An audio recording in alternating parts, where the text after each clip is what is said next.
Alors on a deux différences importantes. On a d'abord une différence institutionnelle en termes d'organisation des pouvoirs publics. On a un État français qui est un État très centralisé, dans lequel la conception des politiques se fait au niveau national, même si ce pays se décentralise depuis une quarantaine d'années, il n'en demeure pas moins que la politique de l'emploi, la politique du logement reste, pour ces deux politiques, une politique portée par le national et ensuite déclinée dans les territoires, mais sur la base d'orientation nationale. On le sait aussi, aux États-Unis, on est dans un État fédéral et on est dans un État où les collectivités ont un rôle majeur. Donc on est sur des politiques territoriales, donc on est plutôt dans une situation où ce qui est intéressant dans l'exemple américain, c'est plus de pragmatisme, plus de ne pas avoir d'a priori sur les choses et de tester, d'expérimenter. On le sait dans le domaine des sans-abri, ce pays est marqué par de nombreuses initiatives, avec une approche que là pour le coup je ne retiendrai pas, c'est souvent aussi des approches marquées par le communautarisme, où aussi le poids des églises, au pluriel, joue un rôle déterminant dans la prise en charge des personnes. Bon, et je crois que ce qui est un exemple dans le modèle français, c'est justement d'être dans un État laïque et qui ne promeut pas la prise en charge des personnes sous l'angle communautaire ou d'appartenance à tel ou tel mouvement religieux.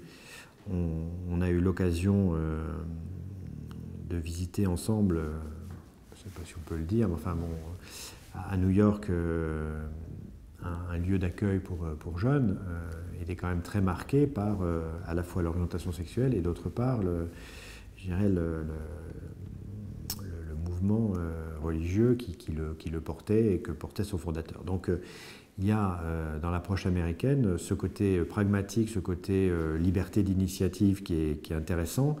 Il y a dans l'approche française peut-être à contrario trop de rigidité et de cloisonnement lié au fait que l'acteur étatique est un acteur qui est très peut-être trop lourd. Hein. D'ailleurs, peut-être faudrait-il le libérer d'un certain nombre d'entraves pour qu'il soit plus leste et plus adaptable. Mais il n'en demeure pas moins qu'il garantit quand même en termes d'égalité d'accès pour les personnes et pour les jeunes en particulier.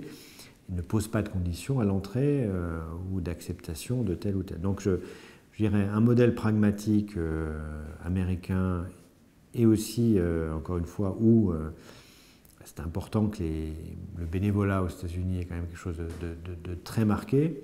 En France, à contrario, on a plutôt une institutionnalisation des associations et plutôt, encore une fois, une économie associative et moins de bénévoles. Donc voilà, il y a dans des deux côtés de l'Atlantique des plus et des moins. Il n'en demeure pas moins que les deux sociétés développées que sont les États-Unis et la France n'ont pas trouvé encore à l'heure actuelle les conditions pour donner une chance à des jeunes qui, on le sait, quand ils se retrouvent à la rue, sont souvent un processus qui découle de failles et de fractures qu'ils ont rencontrées dans leur enfance ou leur adolescence. Donc je crois qu'on a davantage au niveau français et européen à travailler, à faire du benchmark, à comparer les politiques publiques. Et par rapport au modèle nord-américain, et là aussi on n'a pas évoqué le modèle québécois, enfin, l'approche canadienne, je pense que c'est ces échanges qu'il faut développer. Donc au travers de l'intérêt que je porte sur les questions de société aux États-Unis, il y a bien cet objectif de partager des choses de manière à être plus intelligent à partir d'expériences comparées et de réussites comparées. Parmi les initiatives du début des années 90 aux États-Unis, il y a l'initiative new-yorkaise d'un médecin américain qui a fait le parti pour les partis pris que le logement d'abord était plus intéressant que le care d'abord, et de mettre directement de la rue au logement et de tester cette approche nouvelle, qui a été reprise ensuite au Québec et au Canada plus récemment dans une politique fédérale qui a été renouvelée l'année 2013. Et pour ce qui est de la France, donc nous avons décidé il y a 3 ans de tester sur 800 personnes, donc dans des situations de sans-abri avec des problématiques psychiatriques ou d'addiction importantes, cette approche logement d'abord. Voilà. Donc, encore une fois, il ne s'agit pas de dire je me méfie beaucoup des...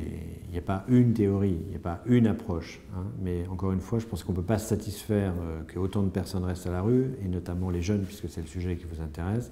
Donc il faut continuer à travailler pour de nouvelles réponses, qui deviennent ensuite des réponses de droit commun, mais en même temps être en capacité de toujours innover et de toujours réinterroger l'évolution de la demande sociale. Il n'y aura jamais de modèle fixe, parce qu'encore une fois, la société évolue, les besoins des personnes évoluent, et donc il faut travailler à cet ajustement entre le besoin des personnes, la réponse de la société, avec en toile de fond aussi, du côté américain, le mot liberté qui a toujours été plus important dans le triptyque, si on prend le même triptyque des valeurs républicaines. Dans le modèle européen et notamment en France, le mot égalité semble, entre guillemets, pour l'instant, rester quand même plus important que le mot liberté. Donc il faut trouver cette bonne adéquation à ce début du XXIe siècle. Si on ne veut pas avoir, et c'est aussi l'inquiétude que j'ai par rapport aux États-Unis, c'est quand on voit les représentations aussi qui restent extrêmement dures contre les sans-abri aux États-Unis, hein, des jeunes qui avaient tourné une vidéo sur un sans-abri et mis cette vidéo sur le net. Bon, il est très clair que dans une société dure, il faut qu'on garde le cap et qu'on ne mette pas, qu'on mette le paquet sur les gens qui sont les plus fragiles, et en particulier les jeunes, puisqu'encore une fois, les jeunes, c'est la richesse d'une société.